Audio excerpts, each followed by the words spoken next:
Have you or someone you know ever taken a generic medication and felt either no effect, which is best case scenario, or terrible side effects?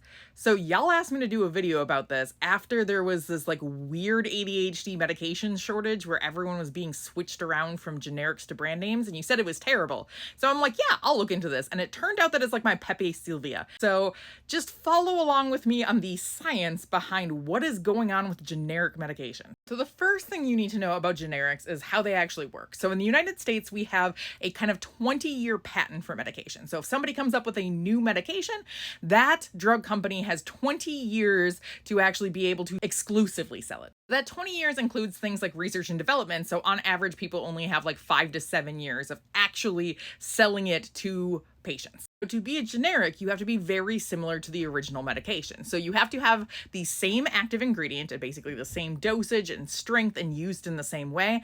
And it has to be pharmacologically bioequivalent. And what I mean by this is that it has to be within 20% of the range of like the same level of that active ingredient as the original brand name medication. Now, to me as a drug scientist, 20% is actually a huge difference. Now, there's a study that's like, okay, but it's actually more like 4% in terms of bioequivalence, but still, like that is a difference in the active ingredient. And those are the only things that you have to have the same. So you can have like inactive ingredients that are completely different. You can have kind of different packaging. You can actually make it in kind of a different type of capsule as long as it's still a capsule. Now, here's my favorite part. You know what is actually not required to become a generic? A test to show that that generic actually works. So basically we're just like, yep, has the same active ingredient, should work, so let's guess that it does. There's no additional study to show that it is actually effective for anybody. And it turns out that a lot of people think that it isn't actually that effective. So there was a study looking at how people trust generics. And what they found was that about 30% of normal patients said that they do not trust the generic version of a drug. About 20% of doctors, which is 1 out of 5, that's a lot of doctors, say that they don't trust generics. And about 1 in 10 pharmacists say that they don't trust generics. So the public says that they don't actually think that it's effective, and doctors say that they produce actually more side effects. Turns out that both are kind of correct. So there's a study in Canada that showed that after a specific type of cardiovascular drug, after the generic was released for that you saw a spike in adverse side effects. Like more people were going to the hospital after taking the generic version than the brand name version. And you see that this is actually kind of a continuous theme. So there have been studies in 2018 and 2020 that show very similar things. And there's another set of studies that showed that 26% of generics were less effective than the brand name pharmaceuticals. Now 1% were more effective, so at least we got that going for us. And it also depends on who's actually creating these generics too. So there's an authorized generic manufacturer, and it's not called unauthorized, but that's how I think of it. The non-authorized generic manufacturer. And the authorized ones, so the ones that are actually in direct communication with the original drug manufacturer, they seem to have less adverse effects than the random drug manufacturers who are like, yeah, I make generics, so let me just add this one to my repertoire. Now, one of the major problems here is that we don't actually have great studies on this. So for example, the one showing more adverse health effects, they were just looking at like trends over time. So we don't really have a lot of studies that are actually switching people to generics and then back and seeing which one is working better.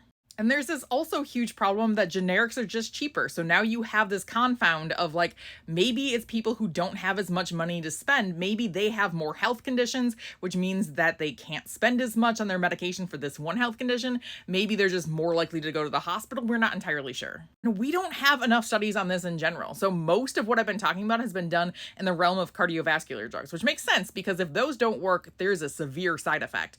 But there's been basically nothing on things like medications for psychological disorders. So like there was one study on antidepressants showing that there was similar rates of discontinuation between the generic and the brand name version, but there's like basically nothing out there on ADHD medications. We're racking up the anecdotal evidence. So there is this website called MedShadow, which I don't know if I trust, because first, who names their company MedShadow?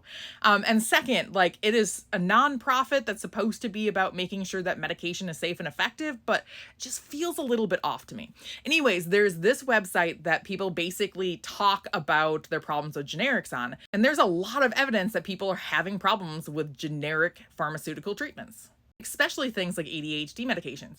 And in fact, we did have a voluntary recall of generic ADHD medication. Like recently, like within the last year, Sun Pharmaceuticals is like, yeah, our generic version doesn't dissolve the same way after it's being stored, so it's not going to produce the same effects. Now, side note here, this was actually harder to search for than I felt like it should be. So I saw things saying like, oh, hey, there is an FDA recall of the generic Vyvanse. And so I went to the FDA website and searched for generic Vyvanse, so lisdexamfetamine. Nothing showed up. And I finally found like the FDA official recall from like a news article in Louisiana. There was no press release for this. And on the FDA website, it says not all recalls have press releases and not all are reported here. So, like, what's the point of the website? How am I supposed to find a recall for a medication? This is where my Pepe was kicking in, by the way. And another problem with all of this is the nocebo effect. So if you're unfamiliar with the nocebo effect, it's basically like the mean evil version of the placebo effect. So placebo is saying like, oh, you'll get better even if you just take a sugar pill because you think you'll get better. The nocebo is like, haha, nope, you're going to get worse because you think you're going to get worse. It's brought up a lot when we talk about like people having bad trips. Like if you think you're going to have a bad trip, you're going to have a bad trip. That's a nocebo effect. So there's a study that basically said like the nocebo effect is what's actually causing these symptoms of generics. So in New Zealand, there was like this big media explosion after antidepressants were switched to like a generic version, and a whole bunch of people are like, oh no, this generic version is terrible. Now scientists were like, okay, well the media covered that and then they made people think that they had those adverse side effects, and so they're more likely to report them. And to be fair, they did find that the specific side effects that the media covered, those were more likely brought up to doctors after the media had covered them. So maybe media exposure caused people to think that they had the side effects, or maybe they were just more likely to report the side effects because now they felt like they were not actually crazy. Like, oh, somebody else has that problem too. So what should we do? Just stop using generics? That doesn't seem like it's the best idea. Like, we need cheap alternatives for things too. We really need to recognize that there might be a difference between generic and brand name. So tell your doctor if you want to just be on the brand name only, and come prepared with evidence to support that. And they say that you should also look into the science, but the problem is that we don't have that.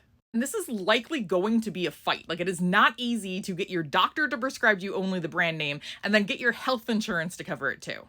But put in the work, keep track of your own data, report negative health effects to the FDA. There's an actual website for this, MedWatch. And if you find yourself having problems, don't convince yourself that you're crazy. You could actually just be experiencing the differences.